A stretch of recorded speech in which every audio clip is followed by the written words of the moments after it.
चलिए illustration number अब हम लोग 3 में आ गए। ये रहा हम लोग के पास इलस्ट्रेशन नंबर 3। तो सबसे पहले यहाँ पे सम्स में रिक्वायरमेंट क्या है, तो ये दे रखा हुआ है क्या। चलिए जब हम लोग पढ़ेंगे तभी हम लोग को समझ में आएगा कि रिक्वायरमेंट सम्स में क्या दे रखा हुआ है। तो यहाँ बोला following notes pertain to the balance sheet of solid limited. तो हम लोग को बैलेंस शीट के सॉलिड लिमिट का दे रखा हुआ है एज एट 31 मार्च 2021 को। इसमें ऑथराइज कैपिटल में हम लोग के पास सबसे पहले 10,000 12% प्रेफरेंस शेयर ऑफ ₹10 ईच करके 1 लाख का दे हो गया, और यहाँ पे 1 लाख इक्विटी शेयर ऑफ ₹10 करके ये 10 लाख का हो गया। तो इस तरह से हम लोग के पास ऑथराइज कैपिटल कितने का हो गया, तो ये हम लोग के पास 11 लाख का हो चुका है। फिर उसके बाद यहाँ पे बोला इशूड एंड सब्सक्राइब कैपिटल में 8,000 12% preference share of ₹10 is fully paid up, जो कितने का हो गया 80,000 का, और उसके बाद 90,000 इक्विटी शेयर ऑफ ₹10 इज जिसमें 8 पेड अप है। तो यहाँ याद रखिएगा सिर्फ और सिर्फ यहाँ पे ₹8 पेड अप है, मतलब 2 क्या यहाँ पे और भी कॉल करना होगा। तो ये हम लोग के पास हो गया जो 7,20,000 का। और उसके बाद यहाँ पे रिजर्व में दे रखा हुआ है, रिजर्व एंड सरप्लस में जनरल रिजर्व दे रखा हुआ है। फिर यहाँ पे रिवैल्यूएशन रिजर्व दे रखा हुआ है जिसे यूज नहीं किया जा सकता है किसमें, बोनस इशू के टाइम में रिवैल्यूएशन रिजर्व का यूज किया जाता था। तो आंसर इज नो। अगर ये बात लिखना चाहोगे तो यहाँ पे लिख दीजिए कि बोनस इशू में यहाँ पे नहीं किया जा सकता है, यूज नहीं किया जा सकता है, नॉट यूज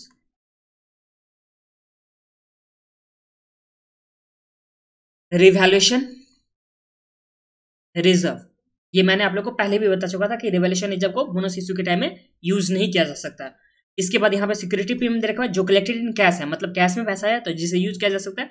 फिर प्रॉफिट एंड लॉस का बैलेंस दे रखा हुआ है। फिर लास्ट में हम लोग के पास यहाँ पे दे रखा है सिक्योर्ड लोन में 12% डिवेंचर जो ₹100 ईच करके दे रखा हुआ है, और हम लोग के पास कुछ भी नहीं दे रखा, मतलब हम लोग के पास लायबिलिटी का कुछ भी जो पार्ट था वो दे रखा हुआ था, उसमें एक्सट्रैक्ट फॉर्म में हम लोग के पास दे रखा हुआ था। अब देखिए ये हम लोग के पास इन्फॉर्मेशन में क्या दे रखा हुआ था, इन्फॉर्मेशन में दे रखा हुआ सबसे पहले ऑन 1 अप्रैल 2021, और ये हम लोग के पास बैलेंस शीट कब का दे रखा हुआ था, तो 31 मार्च 2021 का, मतलब बैलेंस शीट के जिस के दिन ही मान के रखिए या उसके एक दिन बाद। यहाँ पे बोला the company has made a final call of ₹2 each for 90,000 equity share. तो जितना इक्विटी शेयर हम लोग के पास गिवन था कितने का दे रखा था हम लोग के पास इक्विटी शेयर, तो 90,000 नंबर में है। तो इसमें 2 यहाँ पे कॉल करना था, 2 क्या करना था, कॉल करना था बिकॉज 8 पेड अप है, जिसका फेस वैल्यू 10 था उसमें से 8 ही कॉल किया गया था। तो यहाँ पे 2 क्या करना है, कॉल करना था। तो यही कॉल यहाँ पे कर चुका है जो 90,000 इक्विटी शेयर के लिए। उसके बाद क्या बोला, the call money was received on 20 अप्रैल 2021। तो यहाँ पे 20 अप्रैल को कॉल मनी जो है रिसीव हो गया। फिर thereafter the company decided to capitalize its reserve by way of bonus at the rate of 1 share for every 4 share hold. तो यहाँ पे जो बोनस का रेशियो दे रखा वो कितना, तो 1:4 का, मतलब जो 4 शेयर होल्ड करके रखेगा उसे सिर्फ और सिर्फ मिलेगा 1 बोनस के फॉर्म में, ठीक है। तो ये हो गया। इसके बाद क्या बोला कि सो नेसेसरी जनरल एंट्री। तो हम लोग को यहाँ पे जो बताना है वो क्या बनाना है, necessary general entry in the books of company and prepare the extract of the balance sheet immediately after the bonus issue assuming that the company has passed necessary resolution at the general body meeting for increasing the authorized capital। तो यहाँ पे authorized capital को increase करने के लिए जो भी necessary था वो ये कर चुका है। और यहाँ पे बोनस कितने दिया जा रहा है, तो बोनस 1/4 के रेशियो में। और तीसरा हम लोग के पास यहाँ पे कॉल किया गया था तो जो ₹2 ईच करके 90,000 इक्विटी शेयर पे कॉल किया गया था। तो इस तीनों के लिए हम लोग को यहाँ पे क्या बनाना है, तो जनरलिटी बनाना है। उसके बाद हम लोग को बैलेंस शीट भी बनानी है। तो चलिए हम लोग आ जाते हैं, बनाते हैं जनरलिटी। तो देख लीजिए सबसे पहले कॉल कब किया गया, तो यहाँ पे हम लोग के पास कॉल करने का टाइम जो दे रखा वो दे रखा 1 अप्रैल 2021 को ₹2 करके कॉल किया गया था। तो इसका हम लोग एंट्री बनाएंगे। तो आ जाइए कॉपी में, इलस्ट्रेशन नंबर कौन सा था, 3 था, तो इलस्ट्रेशन नंबर 3 में आ जाइए।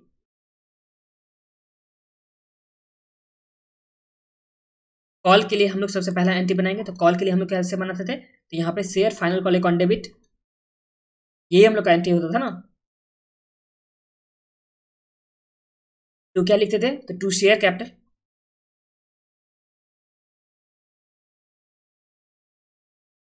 कितने अमाउंट से, तो 90,000 इंटू 2, 90,000 इंटू 2 ईच करके। तो यहाँ पे 1,80,000 का हम लोग सबसे पहले क्या करेंगे, कॉल करेंगे। और ये जो कॉल मनी था वो कब रिसीव हुआ था, तो रिसीव का डेट दे रखा 20 अप्रैल 2021।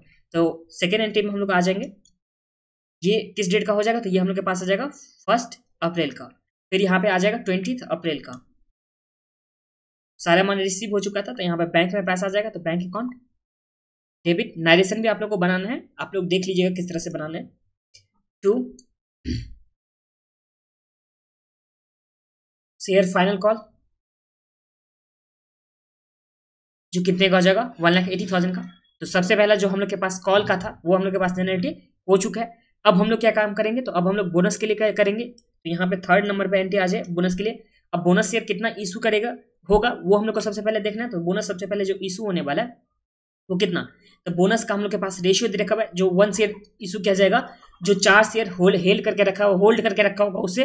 अब देखिए टोटल इक्विटी शेयर जो है वो कितना हो गया 90,000, और यहाँ पे 10 फुल्ली पेड अप हो चुका है। जो भी फुल्ली पेड अप शेयर रहेगा उसका ही यहाँ पे बोनस दिया जाता है। तो इस टाइम में देखिए जो फुल्ली पेड अप शेयर हो गया 90,000, और 90,000 में कितना बोनस का रेशियो जो दे रखा वो कितना है 1:4 के रेशियो में। तो बोनस कितना क्या जाएगा, तो 90,000 इंटू 1/4 करके जो भी अमाउंट होगा उसका। तो यहाँ पे हम लोग एंट्री बनाएंगे। तो इसमें हम लोग डेबिट करने वाले हैं, जो भी मतलब यहाँ पर डेबिट होगा उसे हम लोग डेबिट करेंगे। क्रेडिट क्या किसे करते थे, तो यहाँ पे करते थे हम लोग bonus to share holder.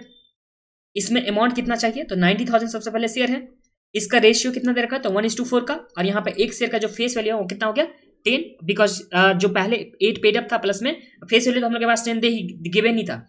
But अगर देखा जाए कि पेड अप वैल्यू कितना है तो वो भी 10 हो गया। कैसे कि पहले से 8 यहाँ पे कॉल्ड अप था, जो पेड अप था उसमें के बाद यहाँ पे 2 कॉल करके फिर पेमेंट हो चुका था, इस तरह से यहाँ पे 10 हो चुका है ना। तो देखिए सबसे पहले हम लोग एंट्री बना चुके थे जो भी हम लोग के पास दे रखा था फाइनल कॉल का। उसके बाद जब हम लोग यहाँ पे बोनस का अमाउंट एंट्री बना रहे तो उसमें देखे कि बोनस में कितना अमाउंट होगा, बोनस शेयर का कितना अमाउंट होगा। तो उसके लिए 90,000 शेयर था, उसमें रेशियो दे रखा था बोनस का 1/4 के रेशियो में, मतलब जो 1 शेयर दिया जाएगा बोनस जो 4 हेल्ड करके रखा हुआ है, और जो यहाँ पे पेड अप वैल्यू है उसका कितना तो वो 10 दे रखा हो। तो यहाँ पे 90,000 डिवाइड बाई 4 इंटू 10 करेंगे तो हम लोग को पैसा जो चाहिए वो कितना चाहिए, तो 2,25,000। ये कहाँ से हम लोग ले सकते हैं, तो देख लीजिए यहाँ पे रिजर्व में क्या क्या दे रखा था। तो सबसे पहले हम लोग के पास नहीं दे रखा हुआ है CRR, तो CRR छोड़ देंगे। उसके बाद हम लोग के पास क्या दे रखा होता है यहाँ पे सिक्योरिटी प्रीमियम 20,000। तो हम लोग सबसे पहले लिखेंगे सिक्योरिटी प्रीमियम अकाउंट डेबिट, जो कितना हो जाएगा ये आ जाएगा 20,000 से।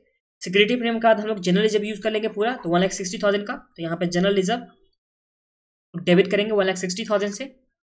और हम लोग को कितना पैसा चाहिए, तो यहाँ पे 2,25,000, जिसमें से 20,000 सिक्योरिटी प्रीमियम और 1,60,000 जनरल रिजर्व में से। तो अब हम लोग को चाहिए 45,000। तो ये 45,000 हम लोग कहाँ से लेंगे, तो प्रॉफिट एंड लॉस अकाउंट से, क्योंकि रिवैल्यूएशन रिजर्व को तो हम लोग यूज नहीं कर सकते हैं।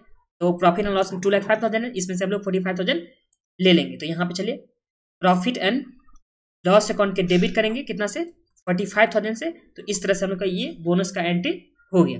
अब बोनस का एंट्री हो गया तो अब हम लोग बोनस टू शेयर होल्डर को कैंसिल करके एंड उसके बाद हम लोग कैपिटल को क्या कर देंगे क्रेडिट कर देंगे। तो हम लोग के पास ये बोनस का एंट्री हो जाएगा। तो चलिए करते हैं हम लोग bonus to share holder account debit. जो भी बोनस टू शेयर होल्डर कितना अमाउंट से हो जाएगा, तो ये हो जाएगा 2,25,000। टू क्या करेंगे हम लोग, तो टू इक्विटी शेयर कैपिटल जो भी कितना हो जाएगा 2,25,000 का। तो इस तरह से यहाँ पे बोनस के फॉर्म में 2,25,000 का इक्विटी शेयर दिया गया, जो कहाँ से दिया गया, तो सिक्योरिटी प्रीमियम से, जनरल रिजर्व से, प्रॉफिट एंड लॉस अकाउंट से। तो ये हम लोग का पहला काम हो गया, जो एंट्री का यहाँ पे मांगा था वो हम लोग का काम हो चुका था। अब हम लोग क्या करेंगे, extract form of balance sheet बनाएंगे। तो चलिए यहाँ पे देख लीजिए किस तरह से हम लोग बनाएंगे। तो सबसे पहले यहाँ पे हो जाएगा इक्विटी एंड लायबिलिटी, जिसमें सबसे पहला जो होता है वो क्या होता है शेयर होल्डर फंड। इसमें फर्स्ट पॉइंट में हम लोग लिखेंगे शेयर कैपिटल। शेयर कैपिटल में कितना होगा, तो देखिए शेयर कैपिटल में पहले से यहाँ पे दे रखा है प्रेफरेंस शेयर जो कितने का दे रखा है 80,000 का। तो हम लोग प्रेफरेंस शेयर में लिखेंगे 80,000, ये आ गया। प्लस में इक्विटी शेयर में जो पहले से दे रखा था 7,20,000, तो यहाँ पे हम लोग लिखेंगे 7,20,000। इसमें पेडअप जो यहाँ पे जो कॉलअप किया गया वो कितने का, तो 1,80,000 का। तो ये 1,80,000 भी यहाँ पे ऐड हो जाएगा, क्योंकि ये कॉल किया गया तो ये भी हम शेयर कैपिटल में ऐड हो जाएगा ना। उसके बाद यहाँ बोनस के फॉर्म में कितना इशू किया गया, तो 2,25,000। तो यहाँ पे 2,25,000 भी क्या हो जाएगा ऐड हो जाएगा। तो इस तरह से यहाँ पे ऐड होने के बाद कितना हो जाएगा सारा, तो 80,000 प्लस 7,20,000 प्लस में 1,80,000 जो कॉलअप का था और 2,25,000 जो बोनस का था। तो ये हो गया हम लोग के पास 12,05,000। ये हम लोग के पास शेयर कैपिटल का हो गया। दूसरा पॉइंट में हम लोग चलेंगे रिजर्व एंड सरप्लस। तो रिजर्व एंड सरप्लस में देख लीजिए, तो देख लीजिए ये तो सारा यूज हो चुका है। तो यहाँ पे हम लोग के पास कुछ भी नहीं आएगा। यहाँ पे रिवैल्यूएशन रिजर्व जो 35,000 का है, तो ये आ जाएगा। सबसे पहले यहाँ लिखेंगे 35,000। उसके बाद सिक्योरिटी प्रीमियम भी सारा यूज हो चुका, तो ये भी नहीं आएगा। और जो प्रॉफिट एंड लॉस अकाउंट का हम लोग के पास बैलेंस है 2,05,000, इसमें से कितना यूज हो चुका था, तो हम लोग के पास प्रॉफिट एंड लॉस में से सिर्फ और सिर्फ 45,000 का ही यूज हुआ था। तो 45,000 माइनस करके जो भी अमाउंट आएगा, तो यहाँ पे लिख ही दीजिए कितने का अमाउंट है 2,05,000। तो 2,05,000 जिसमें से सिर्फ और सिर्फ 45,000 ही यूज हुआ था। तो बाकी यहाँ पे रिजर्व एंड सरप्लस में आ जाएगा, जो कितना आ जाएगा इस केस में अमाउंट, तो 35,000 प्लस 2,05,000 फिर इसमें से 45,000 माइनस करेंगे तो हम लोग के पास आ गया 1,95,000 का, ये क्या आ जाएगा, तो ये हम लोग के पास आ जाएगा रिजर्व एंड सरप्लस में। फिर रिजर्व एंड सरप्लस के बाद हम लोग के पास क्या दे रखा था, सिक्योर्ड लोन, तो हम लोग सेकंड पॉइंट लिखेंगे नॉन करेंट लायबिलिटी, जिसमें हम लोग के पास पहला पॉइंट क्या होता था, लॉन्ग टर्म बोरिंग, जिसमें हम लोग के पास लॉन्ग टर्म बोरिंग में दे रखा है 12% डिबेंचर, तो 12% डिबेंचर जो कितने अमाउंट का दे रखा हो 5 लाख, तो ये हम लोग के पास आ जाएगा 5 लाख। और लायबिलिटी साइड को हम लोग टोटल कर लेंगे तो हम लोग के पास टोटल में कितना आ जाएगा, तो ये आ गया 1,95,000 था, उसके बाद 5 लाख था और एक हम लोग के पास था 12,05,000, तो इस तरह से कितना आ गया 90 लाख। ये हम लोग के पास क्या आ चुका टोटल, हम लोग के पास credit side of balance sheet आ चुका है। और ये आप लोग को समझ में आ गया कि शेयर कैपिटल हम लोग किस तरह से लिखे, रिजर्व एंड सरप्लस किस तरह से लिखे, फिर नॉन करेंट लायबिलिटी हम लोग किस तरह से लिखे, ये समझ में आ गया। अब नोट्स टू अकाउंट मैं आप लोग को बुक से दिखा देता हूँ किस तरह से यहाँ पे दे रखा हुआ है, तो देख लीजिए। सम्स में यहाँ पे देख लीजिए, सबसे पहले ऑथराइज शेयर कैपिटल कितना दे रखा हुआ था, 1 लाख दे रखा हुआ था प्रेफरेंस शेयर के लिए, जो दे रखा था 1 lakh 12% 10,000 preference share of 10 each, तो ये तो हम लोग के पास लिमिट में 1 लाख प्रेफरेंस शेयर का दे रखा हुआ था। और हम लोग के पास अभी जो प्रेफरेंस शेयर का हुआ वो सिर्फ और सिर्फ कितना हुआ था, ये हम लोग के पास सिर्फ और सिर्फ हुआ 80,000 का, तो ये तो लिमिट में है। अब प्रेफरेंस शेयर कितना हुआ, इक्विटी शेयर कितना हुआ, तो देखिए 12,05,000 था हम लोग के पास total capital, equity share capital में है ना 12,05,000, ये इसमें से प्रेफरेंस शेयर कितना है 80,000 का। तो अब जो हम लोग के पास बचा 11,25,000, ये क्या है, तो ये हम लोग के पास इक्विटी शेयर कैपिटल है। और यहाँ पे जो इक्विटी शेयर का लिमिट दे रखा हुआ है ऑथराइज शेयर कैपिटल में सिर्फ और सिर्फ कितना था, तो 10 लाख का ही दे रखा हुआ है। और हम लोग के पास जो इक्विटी शेयर कैपिटल वो हो गया, वो कितना हो गया था 11,25,000, तो कितने से लिमिट बढ़ चुका है, तो 1,25,000 से यहाँ पे लिमिट बढ़ चुका है जो ऑथराइज शेयर कैपिटल होगा। तो इसके लिए यहाँ पे रिजोल्यूशन पास किया जाएगा और किस तरह से लिखा जाएगा वो यहाँ पे देख लीजिए आप लोग, देखिए इसके बैलेंस शीट में देख लीजिए। तो देखिए शेयर कैपिटल हम लोग को लिख चुके थे, रिजर्व एंड सरप्लस यहाँ पे बता दिया था और मैंने लॉन्ग टर्म बोरिंग भी आप लोग को बता दिया था। अब ऑथराइज कैपिटल यहाँ पे जो दे रखा हुआ था इक्विटी शेयर कैपिटल में, सबसे पहले शेयर कैपिटल में, ऑथराइज शेयर कैपिटल में, इक्विटी शेयर कैपिटल में यहाँ पे हो जाएगा 1,12,500। ये कैसे हुआ, तो पहले से 90,000 एग्जिस्टिंग में था, प्लस में यहाँ पे 22,500 यही था ना, 22,500 यहाँ पे क्या हुआ बोनस के फॉर्म में मिला, तो इस तरह से 90,000 प्लस 22,500, तो ये हम लोग के पास कितना हो गया था 1,12,000, जो हो गया ₹10 ईच करके, क्योंकि सम्स में बोल दिया गया था कि नेसेसरी रिजोल्यूशन पास हो चुका है। तो ये हम लोग ऑथराइज कैपिटल में लिखेंगे। फिर इशू कैपिटल में यही हो जाएगा हम लोग के पास, जिसमें 22,000 हम लोग के पास क्या हो जाएगा बोनस के फॉर्म में आएगा, तो ये चीज लिखना है out of above 22,000 equity share of ₹10 each were issued by way of bonus. तो ये नोट्स टू अकाउंट में आप लोग को लिख करके आना है कि बोनस के फॉर्म में, देखिए जो भी यहाँ पे कैपिटल दे रखा है 1,12,500, इसमें 22,500 बोनस के फॉर्म में है और ओरिजिनल जो था वो 90,000 था। ये वाली पॉइंट आप लोग को एग्जाम में लिख करके आना, जब भी नोट्स बनाना है तो उस टाइम आप लोग को ये वाली पॉइंट आप लोग को एग्जाम में लिख करके आना। तो ये हो गया। अब इसका प्रेफरेंस कैपिटल में जो ऑथराइज कैपिटल था 10,000 10 करके, तो ये 1 लाख, और ये तो हम लोग के पास लिमिट में ही था। फिर रिवैल्यूएशन इज्जत तो हम लोग के पास पूरा आ जाएगा क्योंकि ये यूज नहीं हुआ था। फिर सिक्योरिटी पे हम 20,000 था, बट हम लोग 20,000 को यूज कर चुके थे बोनस इशू के फॉर्म में।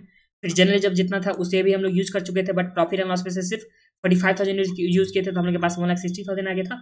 और ये हम लोग के पास पहले से 35,000 का रिवैल्यूएशन रिजर्व, तो ये हम लोग के पास आ गया 1,95,000। और यहाँ पे लॉन्ग टर्म वाला में सिक्योर्ड में 12% में डिबेंचर में हम लोग के पास आ गया 5 लाख। और यहाँ पे ये चीज आप लोग को नोट्स में करके लिख के आना, the authorise capital has been increase by sufficient number of share, that is 11,25,000 था और पहले से ऑथराइज कैपिटल था 1 लाख, तो इस तरह से 1,25,000 के लिए इंक्रीज किया जाएगा ऑथराइज शेयर कैपिटल। तो ये भी आप लोग को एग्जाम में लिख करके आना है। तो ये मैंने आप लोग को बता दिया। इसी के साथ ये कंप्लीट हो गया हम लोग के पास इलस्ट्रेशन नंबर